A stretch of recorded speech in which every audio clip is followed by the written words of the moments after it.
Welcome back to the Thrift Store Rundown's Odyssey to the Oscars, where we bring the Academy Awards home on a budget.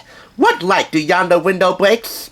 The spotlight's reflection on the 7 Oscars bestowed upon Shakespeare in Love, including one for Marc and Tom Stoppard's screenplay, printed up in paperback form and purchased for 99 cents from the American Thrift Store in Passaic, New Jersey. When was the last time you saw a YouTuber hunt down and purchase an Oscar-winning screenplay for 99 cents?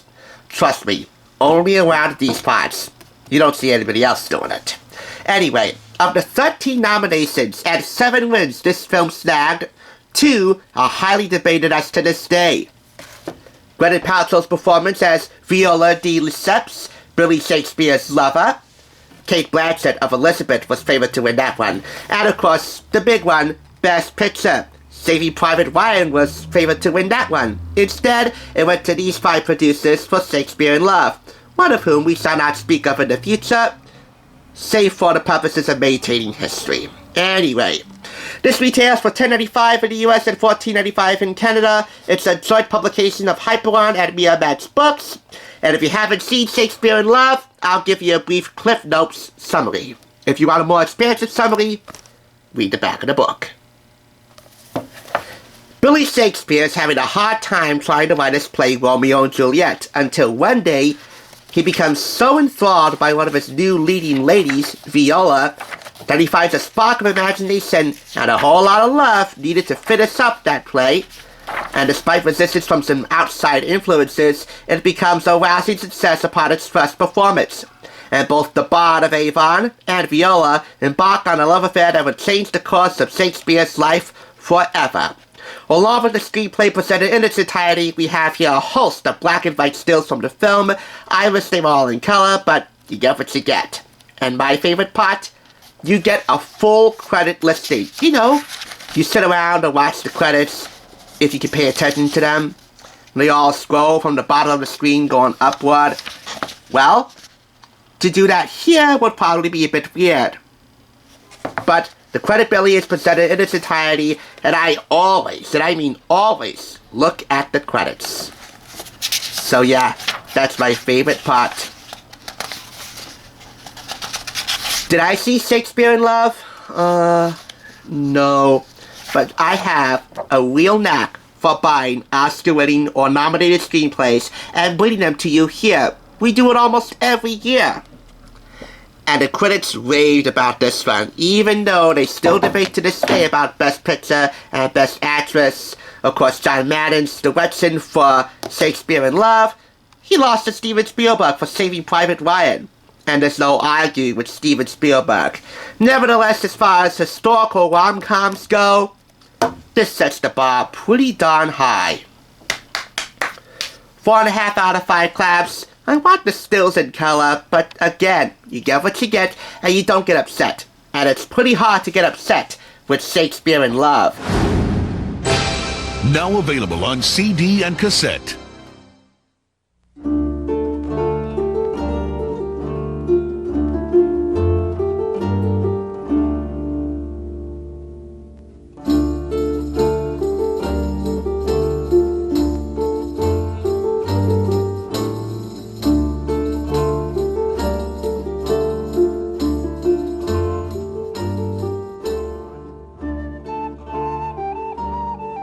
What's all the fun of reading an Academy Award-winning script without listening to some Academy Award-winning music to soundtrack your literary romantic repast? A couple of weeks after I filmed the Shakespeare in Love book review, I located Stephen Warbeck's Oscar-winning soundtrack released on Sony Classical Records for $1.99 half off at the Red, White, and Blue Thrift Store in Patterson. The overarching vibe of this is a frustrated genius at work. That would be Billy Shakespeare, in love with Viola de Lesseps. We have here 23 tracks, ranging 55 minutes. The beginning of the partnership, Viola's audition, are playing out both your houses. The de Lesseps dance, a daughter's duty in Viola's room, a new world, love at the rehearsal, the arrival of Wetzus, Greenwich, the brawl, news of Marlowe's death, love at the end of the tragedy, the missing scene, the fight, the play, and the marriage, when a nice, albeit somewhat demure, vocal solo. Wretches loses a bride, the prologue, the play, parts 1 and 2, curtain call, farewell, and the end. Once again, 55 minutes, running just under an hour for this Oscar-winning soundtrack. Back then, divided into Best Dramatic and Musical or Comedy Scores. Obviously, Stephen Warbeck won in the latter. He lost the Grammy nomination, by the way, but won the applause of so many music critics and, of course, the ultimate prize, the Oscar. This scene here applies to Curtain Call, obviously. And man, does it deserve one. Anyway, in the pamphlet here we have film stills and a principal music crew listing. Stephen Warbeck orchestrated every piece. The pamphlet just fell on the floor. Nick Ingman conducted the orchestra. We have here running times for every cue. The stills are in black and white and in color, somewhat. No big deal. But man, was this a lovely soundtrack to listen to while I was pumping these reviews. You pair this up with the script, and you're in business. Even if you don't watch the movie, at least give this a shot. Some could argue, the script's right here in the back, that it's more fun that way. So as with the script, I'm giving this 4.5 out of 5 for a grand total of 9 out of 10. Yes, both of these components of Shakespeare in Love carry with them some mezza baggage. Right here, and right here. But it need not matter. If you're a fan of Shakespeare and all romantic comedies in general, 'tis better to love these two than to lose these two and never love them at all. Good night, my sweet princes and princesses, and as always, thanks for watching Odyssey to the Oscars.